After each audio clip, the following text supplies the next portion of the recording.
Hello, church history friends. My name is James Pycior, and I'm coming to you from the beautiful Independence, Missouri. I bet you're wondering why there's a picture of a beach behind me if I'm coming to you from Independence. Well, this beach plays an important part in the story I'm about to share. The beach you are seeing behind me is Songdo Beach, located along the coast of South Korea. Today, I have the privilege of sharing a story with you about one of the more unknown people in our church history. His name is William Whenham. I love this story about William. You see, William was not a leader in the church. He wasn't a missionary. He wasn't an appointee. William was a regular person who felt called to share his testimony with others. The year is 1954. The place, a U.S. Army refugee camp near Busan, Korea. The person, Private First Class William Whenham.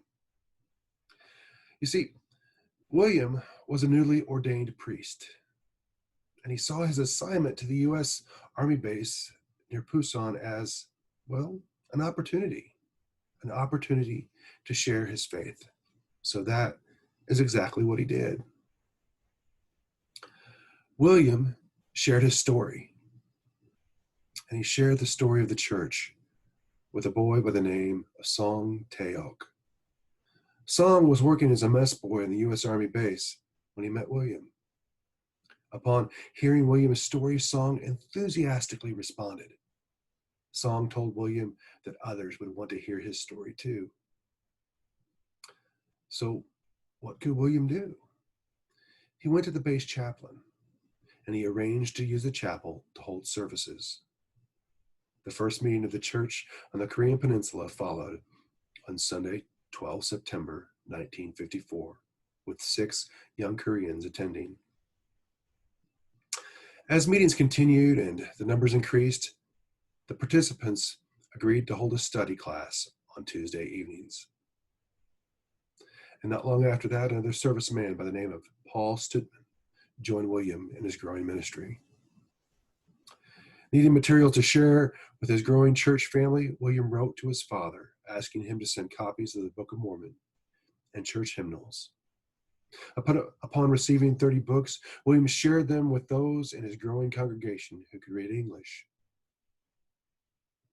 And not long after, Song expressed his desire to be baptized.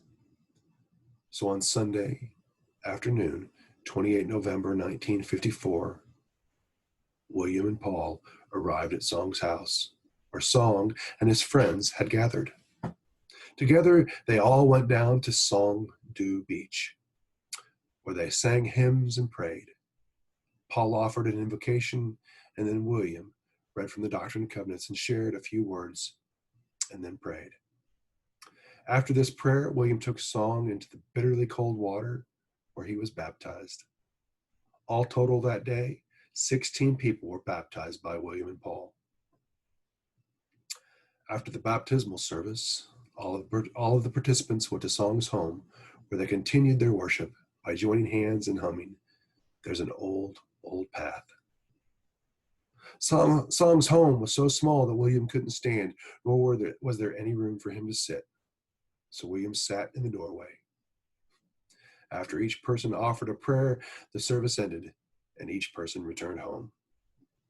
So you see, it doesn't take a degree or an appointment to provide ministry. All it takes is the love of God, a willing heart, and the willingness to share.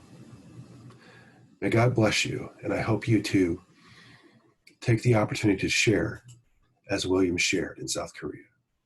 God bless.